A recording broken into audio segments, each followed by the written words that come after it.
Thank you, Mr. Deputy Speaker. Among the four late members of this August Assembly, I would start with late Mrs.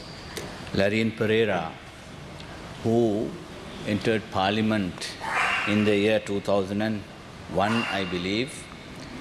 By the time she entered this Parliament, as usually all of us have seen, among many ladies who have entered Parliament have been after the demise of their dear and near, either a husband or a brother or someone in the family. But as for Mrs. Larine Pereira, by the time she entered Parliament, she was already quite experienced in that she was a chairman of a local authority and thereafter entered the provincial council and was also someone who had the experience as a minister in the provincial council, having been minister in charge of fisheries and women's affairs in the Northwestern Provincial Council. It is seen from her career that she had also contributed immensely towards many social activities in the entire Catholic belt, as we call it, from Nigambu on up to Putlam.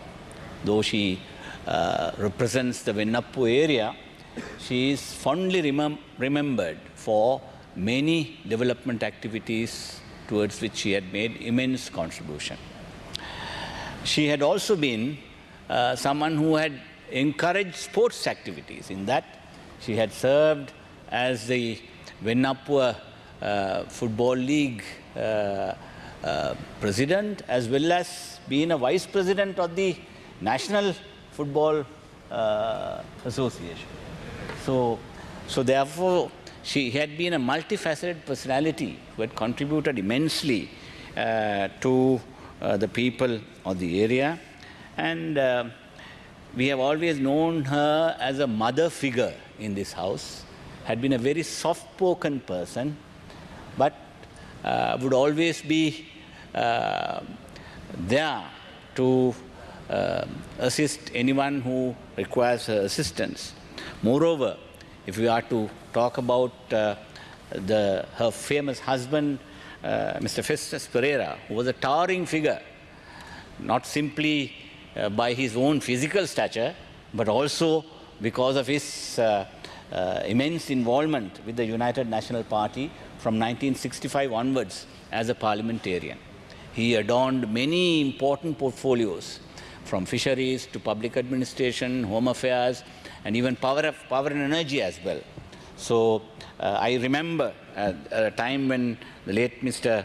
M.H.M. Ashraf, my late leader, both of us went to see him about certain issues concerning central government and provincial councils' power sharing issues. He said, Ashraf, I see I have my wife in the provincial council and I am in the central government, and I know these difficulties, and I have been, there are times that we both argue at home about what powers we should share among ourselves. So this is a matter that we know like the back of my hand. I know what issues are to tackle, and therefore these are nostalgic memories when we think of people of Mrs. Larine Pereira's caliber and remember her today. And no less a person than Niroshan Pereira, being her son, is such a able, clever, young political leader who has been serving the country as a state minister, and the current president, when he was the prime minister in the last regime, chose to have him under his wings as a state minister under a subject that he was handling as a state minister of plan implementation. Therefore, such an able politician's mother, and that family has had a long and cherished contribution in the Catholic belt, as I said before. Let me pay my respects to her. With that, along with that, may I say a few words about late Reginald Pereira, who was also a very colorful and entertaining politician. As Mrs. Geeta Kumarasinghe mentioned a while ago, that he was a very good person who could render songs to the enjoyment of all of us when we gather at any public event. He was also a person who had traversed the different spectrum of political parties in the country. He started his political career as a JVP activist and then went on to become a member of Provincial Council through the United Socialist Alliance, as a member of the Sri Lanka Mahajana Party, of which the late Vijay Kumaratunga was the leader, and subsequently joined the Sri Lanka Freedom Party. He had also been several times parliamentarians from 1994 onwards, I believe. Since then, that's the year that I entered Parliament, we have been very close friends. We have been on many foreign trips with parliamentary delegations. And I always will remember him as an entertaining politician who had such rare talent. And he was also a very good orator, both in English and Sinhala. And he could also fluently speak Tamil. That was one of his special qualifications as a Sinhala politician.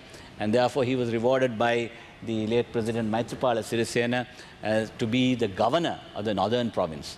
And he served with distinction as a governor as well, with his immense knowledge which he had gained as a chief minister of the Western Province.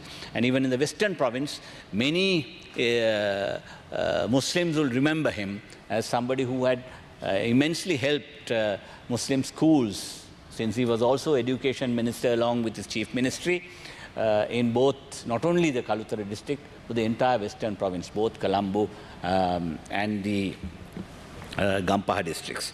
So having, I would add my tributes to Mr. Reginald Kure. Then we have the late Buddhika Kurukularatne, who was also another colorful politician who had been known as a media personality as well as a writer of several books. And he was somebody who would be seen long after his parliamentary career had ceased, being a regular visitor to the parliamentary library. I have had occasion to meet with him several times, and he would be a person who would share interesting anecdotes of both his legal career as well as the parliamentary career with young and upcoming parliamentarians like us, whenever we were able to meet in the parliamentary library. So there had been many interesting